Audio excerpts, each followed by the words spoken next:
പ്രിയപ്പെട്ടവരെ, നമുക്ക് ഏറ്റവും സന്തോഷമുള്ളൊരു കാര്യം, വി ഡി സതീശൻ സർക്കാർ വയോജനങ്ങൾക്കായിട്ട് ഒരു വകുപ്പ് കൊണ്ടുവരാൻ പോകുന്നു. നമുക്ക് നടന്നല്ലോ.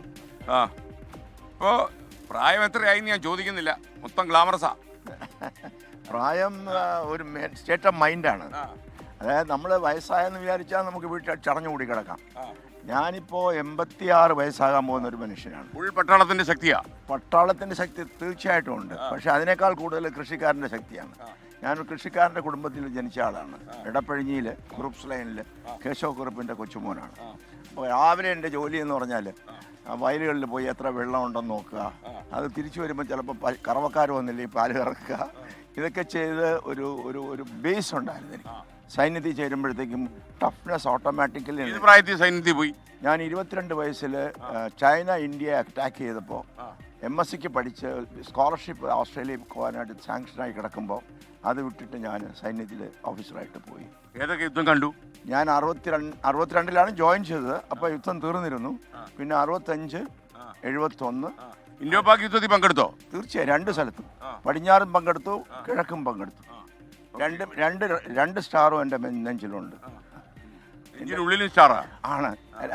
അതിന് കാരണം എൻ്റെ 2 മക്കള് സൈന്യത്തിൽ ഉദ്യോഗസ്ഥരായി. കേണൽ ശ്രീകുമാറും കേണൽ ശങ്കറും. കേണൽ ശ്രീകുമാർ 2 ആർമി ചീഫിൻ്റെ കൂടെ പേഴ്സണൽ ഇൻ്റലിജൻസ് ആക്സസ് കൺട്രോൾ ഓഫീസറായിട്ട് ജോലി ചെയ്തു. അദ്ദേഹം എന്ന UN ഒരു യൂണിസെഫിൽ പോയിട്ട് ആർട്ടിഫിഷ്യൽ ഇൻ്റലിജൻസിൽ സംസാരിച്ചു. നമ്മുടെ ഈ വയോജനങ്ങൾക്ക് ശൗര്യചക്രമുണ്ട്. ശൗര്യചക്രം ഉണ്ട്, നേടിയെടുത്തു.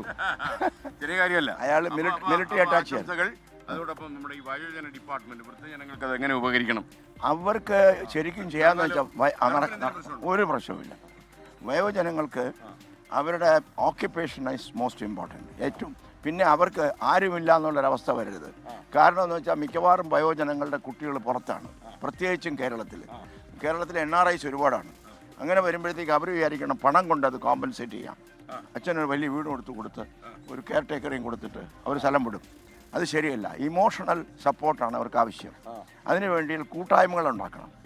നല്ല നല്ല ഗവൺമെൻറ് ഓർഗനൈസ്ഡ് ആയിട്ടുള്ള കൂട്ടായ്മകൾ ഉണ്ടാക്കി അവരുടെ ഓക്യുപ്പേഷൻ തെറാപ്പി ഇമ്പോർട്ടൻ്റ് ആണ്. അങ്ങനെ ചെയ്യുകയാണെങ്കിൽ അവരുടെ ടൈം പോസിറ്റീവായിട്ട് പോകും. സുഖമായ ജീവിതം. നല്ല നിർദ്ദേശമാണ്. പോകുന്ന വഴിയിലെങ്ങാനും മുഖ്യമന്ത്രി കണ്ടാൽ തീർച്ചയായും അങ്ങനെ വില പറയും. Thank you captain. Thank you. Colonel.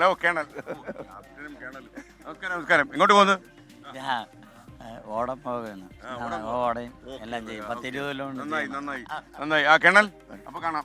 Okay. അപ്പോൾ വയോജനങ്ങൾക്ക്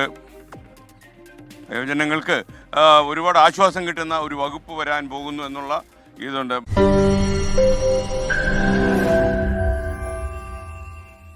ലോകത്തെവിടെയായാലും ഏത് സമയത്തും 24 വാർത്തകളും ഓഗ്മെന്റഡ് റിയാലിറ്റി പാക്കേജുകളും എക്സ്പ്ലെയിനറുകളും വിശദമായി കാണാൻ ഞങ്ങളുടെ YouTube ചാനൽ നിങ്ങൾക്ക് സബ്സ്ക്രൈബ് ചെയ്യാം.